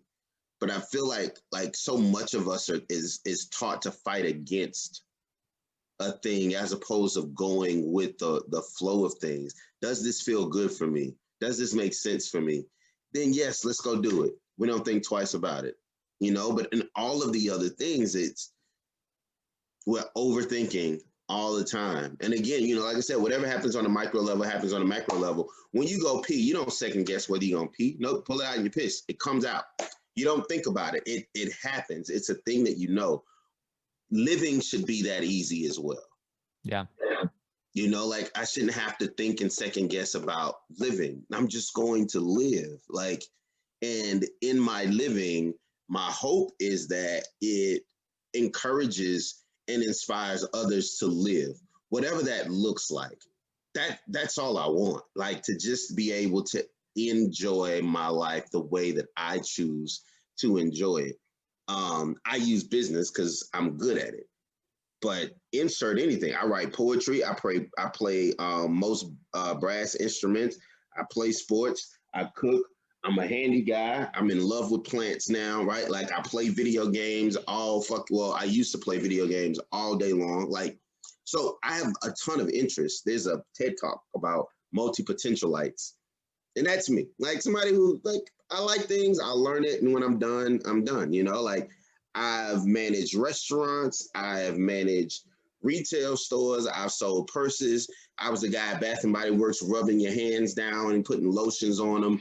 I sold suits. I also built libraries in Africa. I also built satellites and planes and liquefied natural gas plants and, you know, like all of those things. I also have helped hundreds of thousands now of people develop businesses and things like that. You know, like I taught an entire community in Baytown how to farm for themselves, right? Like, so it's all of these things. We get to be all of that, and you get to do it however you want to do it. There's no one way to do it. We're not monoliths. Like, all of the pieces go together. We're a symphony. So orchestra, like every part of our lives is an instrument to play. And I think the beauty in life comes when you allow yourself to play those instruments, and let that be, you know, what it is, and to play the instrument for you. Like, I think that's important to note.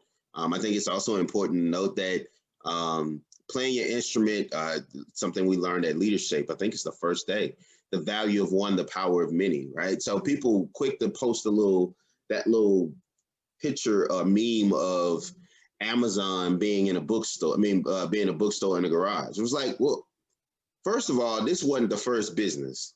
You should understand that.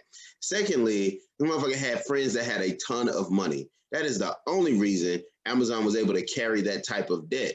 So that tells me that you have to be compelling, one. Two, you have to have a compelling story, because even friends not going to keep giving you money, right? Like, and then after that first set gave you money and then it does not work, and then you go into somebody else to get more money, the people that you gave money to the first time, I'm sure, are telling the other people who are about to give you money, don't give them money, right? Like, so it tells that story, right?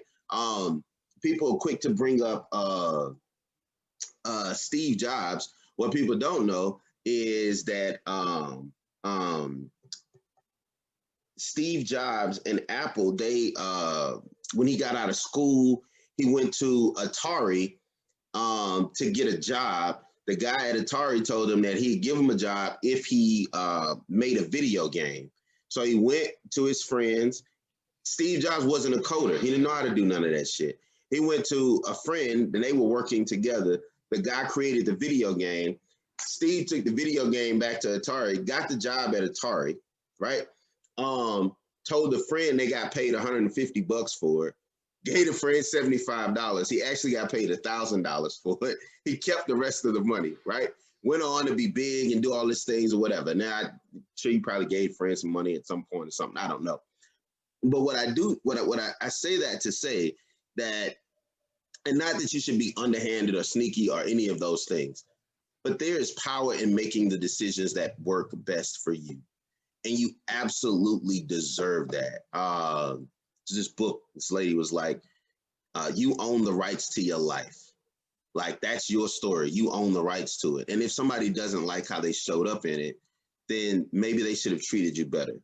And I think so many times we hold on to shit, whether that's a business that we need to let go, whether that is a employee or a team member or a co-founder or whatever, that we hold on to these stories and these narratives and in these toxic, unhealthy situations because we don't want to tell the real story.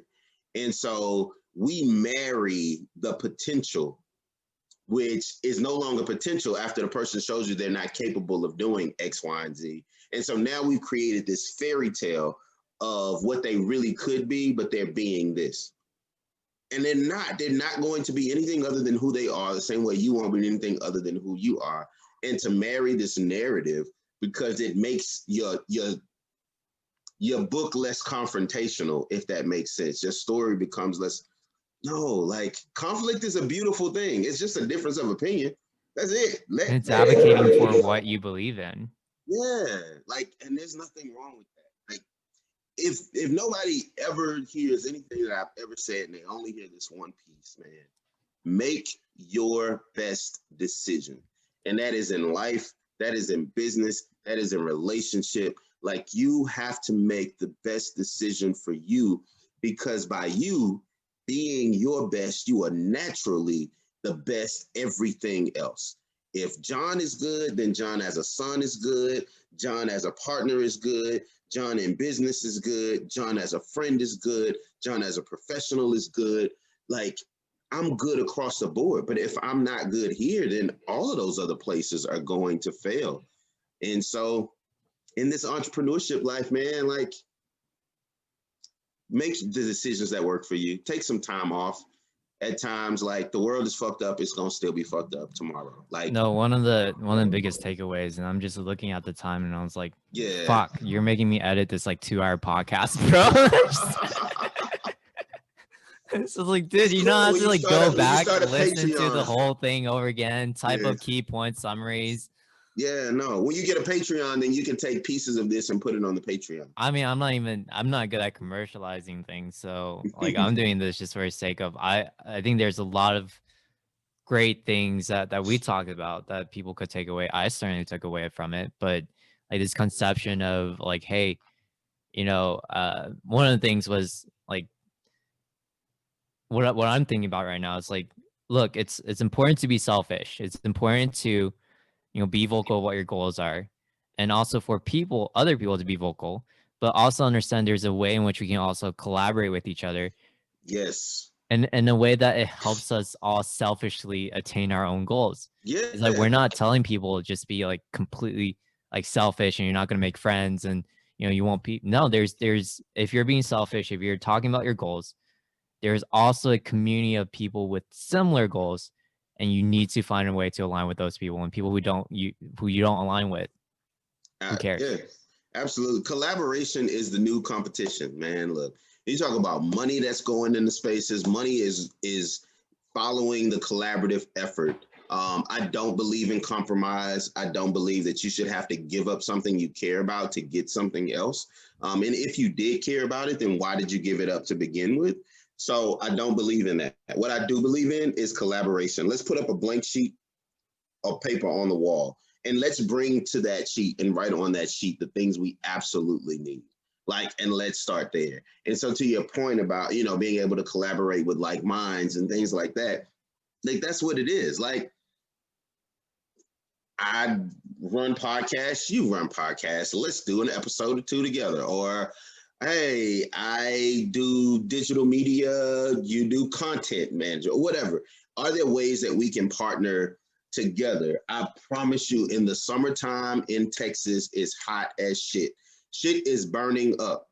California is on fire. What does that mean? There's enough sun for everybody to get some and everybody to get too much.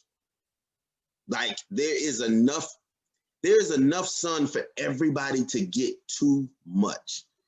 That is to say that there is enough success for everybody to get some. Like, it's enough. I promise you. And, African proverb, if you want to go fast, go alone. If you want to go far, go together. It just makes sure you're joined at the hip with somebody that, I'm not even going to speak from a standpoint of fear. Be intentional about who you join with and why you join. And I think if you are intentional with the way that you move, then you don't have to worry about putting up walls or barriers or guards or any of those things. Because, I don't need to look for snakes if I go in the grass that snakes ain't there. You know what I'm saying? Like, whatever's over there, that's fine. I'm not interested in navigating a bunch of snakes to get whatever the fuck is over there. There's enough grass over here that don't have snakes. So why would I even put myself there? Exactly. So I think when we're intentional about I know that when we are intentional about how we show up, we can be completely free in showing up that way. Always bring your whole ass to the party. We don't half ass here. Bring it all with you. Don't leave none in the car. Don't leave none in the closet. Don't leave none at the office. Don't leave none in the kitchen or the bathroom. Like, bring your whole self to the party, is what I've learned. This was really good. I want to go back and watch it so that I can listen. I think I'm thankful for you, but I was really talking to myself, because everything I was saying, I was like, John, you need to do this more. You need to work on this some more. Like, this is good. Thank you, man. I really do appreciate it. I was really excited about this. Well, you're the one talking all the time, so thank you for giving me content, dude. No, it's fun, man. I'll keep you updated. There's a few more things I want to do, because like one of my bosses who I'm really close with, I don't know if he's watching, he's like, I love to do this with you, but you can't record it. Like, all right, well, we'll have to do something else, like maybe some just a really chill happy hour where we just talk about our marketing plans and what you can do, could you do like some type of voiceover situation, sign a non-disclosure agreement, you know what I'm saying, and just do a voiceover, or even just have it scribed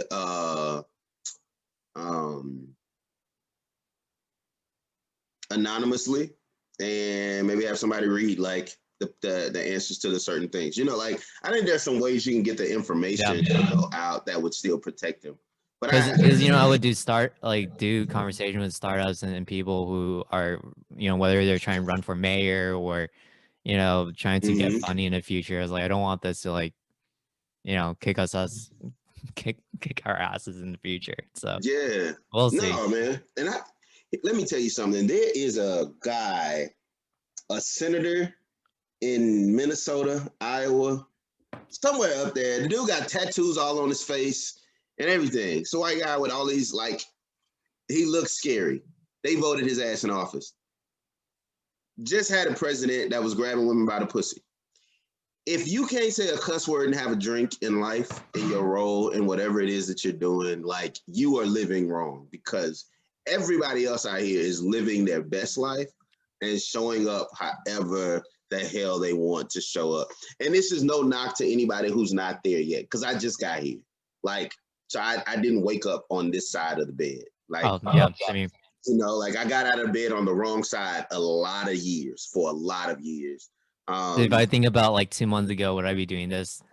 Fuck no. Right. Exactly. But you grow 1% better every day. Yeah. That's it. Just 1%.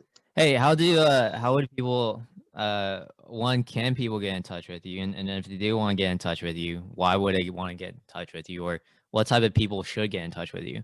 Oh, that's a really good question. So yes, you can get in touch with me. Why you should want to get in touch with me? If you need some visioneering, you got this idea, and you feel like it's really good, but you just quite don't know exactly what to do with it. You haven't completely conceptualized it. If you need some help kind of figuring it out, and definitely if you need some help scaling it, like what can be scaled from it, holla at me. If you are in the process of building something, so you're in startup phase, you may be in phase 1 of your business, so you've gotten started, you made some money, but now you really need to sustain that. Holla at me. We can talk growth strategies, we can talk sustainability, develop practical things. I'm practical, I'm pragmatic, and applicable. We're not sitting here to talk high level all day long. Like, you need to be able to leave and do something the minute you leave, right? Like, and so that's what you get, the practical, applicable steps. And then lastly, y'all asses in the house for coronavirus, so go to recesshtx.com and get you one of these every second count boxes. Y'all see it right there? That's the box. What is that? A little every second count box. So it's the box that has over 50 different games in it that you can play with the team. So from stack attacks to flip cups to ping pong balls, you name it, flip tac-toe, drinking game, which is amazing. If you don't want to put alcohol in it, you don't have to put alcohol in it. But nonetheless, you know, like, so that's what you can do. Yeah. And y'all can reach out to me on Instagram or Facebook, J Albert Nicklos, JALBERTNICKLOS. I'm gonna do that because then if you able to put the whatchamacallit right there, then it can go right there. Yeah. No, but in my head, I always Well, wanted you send it to me as well, so Okay. I can post it. And then, like you said, you did podcasts and other, like, if someone wants to learn more about stuff that you're doing, is there like I should really create a link tree. Right now, if you want to know what I'm doing, just go to my Instagram or Facebook. That's always there. I had a show called The Beauty and the Beard Show. You can listen to the podcast. It's still out right now on all platforms. You can check that out. It was really, really, really dope. And it was around business, entrepreneurship, community leading, and, you know, all of those good things. So yeah, you can do that and be on the lookout for my new thing. I don't know what the platform is going to be. Initially, I thought about doing interviews with people, but there are people that are already doing this so well, like my boy, YG. So well, there's enough sun for everyone, man. There is. I think I'm gonna get the other. I might, you know, get some sun in a different way though. I don't know what it's gonna be, but it's gonna be called Rough Drafts. I said that if I were to ever write my autobiography, I don't think you write. Do you write your autobiography? I think if I write. Yeah, autobiography. Yeah. Okay. So if it's wrong, fuss at him. He the one told me that. Hey, we're drinking. So. Blame I the told my gin. friends, like, look, if I transcribe it and the AI sucks, you know, I'm not gonna bother editing it because I'm who cares? It's No, on love it, brand. love it. But I said if I were to ever write a book about my life, it would be called Rough Drafts, because everything is a rough draft. Like, you just try it. Does it work? Yes. Could it be better? Always. Could it be worse? Always. Like, everything is a rough draft. And so, yeah. So that's gonna be. Well, I'm demanding a signed copy when you get it. Gotcha. Well, it's not a book yet. I don't. But if I were to ever write one, you got the first one. You can have it done. Oh, thank you. I'll pay Done. you. Like I said, it's there. It's done. You know, I will sign it and send it. It's like, I probably whether should it's like start writing 5, something 10, before I 20, forget. I'm gonna bring this back up and it's like, bro, where's it at? Right. You show up at my door knocking. So I heard you had a book. It came out, man. Yeah. I heard it's on New York's bestseller. Where's Right. my copy? I'm suing. The first copy was supposed to be mine. We had a contractual agreement. It's recorded. Nah, man, you're doing great, bro. Like, so before we wrap all this up, I want to make sure I give you flowers and tell you, like, I think this is dope. And I think that it's innovative as well. And I think it's something that can be scaled, but beyond all of that, like, it's necessary to have like real conversations that's not scripted, that's really candid about what business looks like.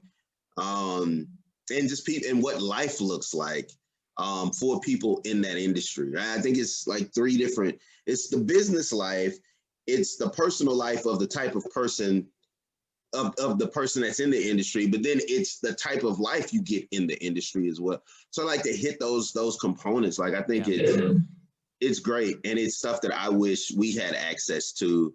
You know, I definitely wish it was something that I had access to when I was a lot younger. I watch a lot of the stuff now, but I mean, to try to apply what you did 20 years ago is bullshit. To try to apply, coronavirus changed everything. It was already changing, but it absolutely sped up everything.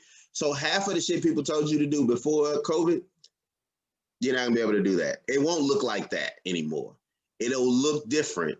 Some of the components might be the same, but just trust that life is never going to go back to what it was before COVID. And that's not a bad thing. It's just, it is what it is. But that also means that all of the systems and cheat codes and all of those things that existed before won't work the same way. So for whatever it's worth. Thank you, John, man. That's it. No problem. Thank and you. I'll keep you updated because like I just, one, I love this idea so much that within like 24 hours I built the site. You know, I started sharing it. I had my first podcast in a week with Anthony. So my second week going and already have like 100% yourself. And I'm just like looking back, is like, holy shit.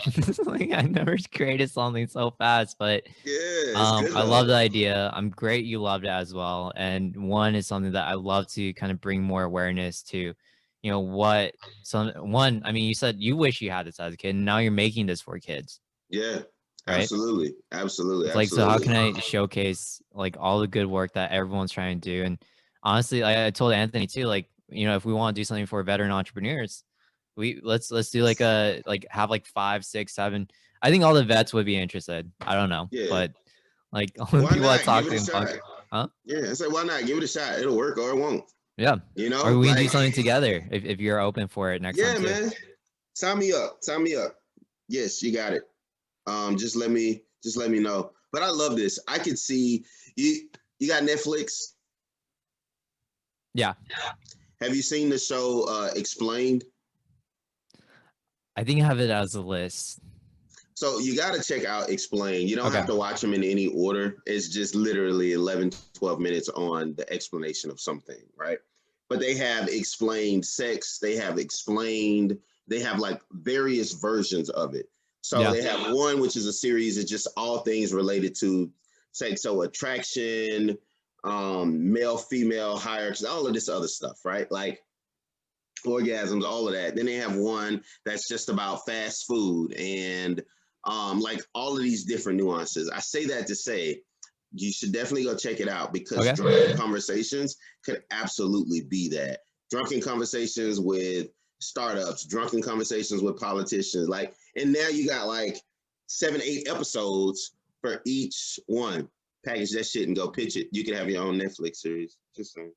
Yeah. Well, hey guys, if when I started doing that, you guys can know where it came from this this episode. So thank you so much, Good, John. man. I love Dude, it. we talked for 2 hours. I'm not excited about editing this, but I'm gonna Hey, do it. look, I'll you keep know, updated. nothing can be easy. It's entrepreneurship. It's water, not gin. I was like, man, you're not playing, huh? No, I'm trying to sober up because I need to edit this. It's water, guys. It's water. I promise. That should be the beginning of this episode. Like you drinking that and saying, it's water, guys. It's water. I'll have a thumbnail or something. It's like I love it. I love it. I love it. I love it. Good stuff, John, man. it's great catching up with you, learning more. I'll see you next Absolutely. time. Talk to you All later, right. bro. Bye. Peace.